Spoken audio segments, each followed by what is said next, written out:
in a land far away, there was a maker of flip-flops, and they had started their flip-flop company by advertising on Twitter, but they had a big boat of flip-flops, and their flip-flops were so famous, and they were sending their boat out to Chile, and the waves were going, and the waves were crashing, and the boat tipped over, and water spilled over the boat, and the flip-flops fell in the water, and they were all sold up. But the shape of the flip-flops, some were left, some were right, some floated this way, some floated that way. And the right-footed flip-flops landed on one beach, and the left-footed flip-flops on the other. And two villagers came out, and they grabbed all these flip-flops, but since they hated each other, they would not agree. They would not agree to exchange flip-flops because their shoes, they could not find other shoes that would fit them. They tried the water gun and they wanted to walk on the water guns. They strapped these things around the water guns, but then every time they stepped on them, the water would just gush out. And somebody next to them was on the Twitter, and they were trying to figure out what the Twitter was, and they were trying to figure out that the water gun, actually if you press down really, really not so hard, the water doesn't come out. And then they would be able to exchange their flip-flops if they wanted to.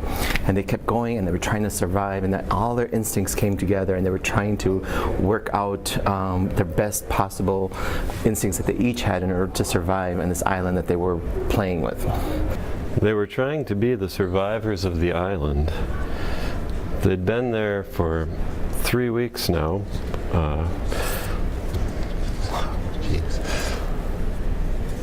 They were trying to be the survivors of the island. They'd been on the island for 3 weeks with only a stash of purple berries, a water gun, and a collection of Archie comics from the 1970s to sustain them. The Archie comics had long since grown old. The purple berries disgusted them to even look at, and the water gun was only fun for the first 3 hours.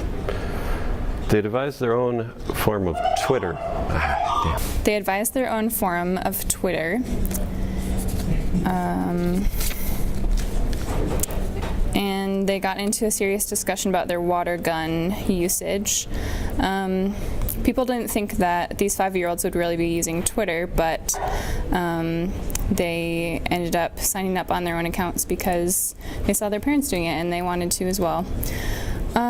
So the next day, little 5-year-old Billy posted on the forum that he was going to bring his water gun out into the park the next day, and so these two adults were at the park and saw 50 other 5-year-olds with water guns just having a ball in the park. And these two adults saw 50 kids at the park with water guns, and they were confused at first because Water Gun Day was last Tuesday, as everyone knows. But then they realized that according to their calendar, the Gregorian calendar, it's actually in Roman years, it's technically today. So they went to Walgreens, picked themselves up some water balloons, which is a natural counter to water guns, went back to the park, and all the kids had gone. The water guns were still there. It was fairly confusing, but you know, sometimes you just gotta go with the flow. So I started investigating around the park, trying to figure out where these kids could have gone. There was just no trace whatsoever, except for the water guns, which, now that they looked more closely, seemed to have some sort of pattern that they were arranged in. Perhaps like an arrow, perhaps not like an arrow.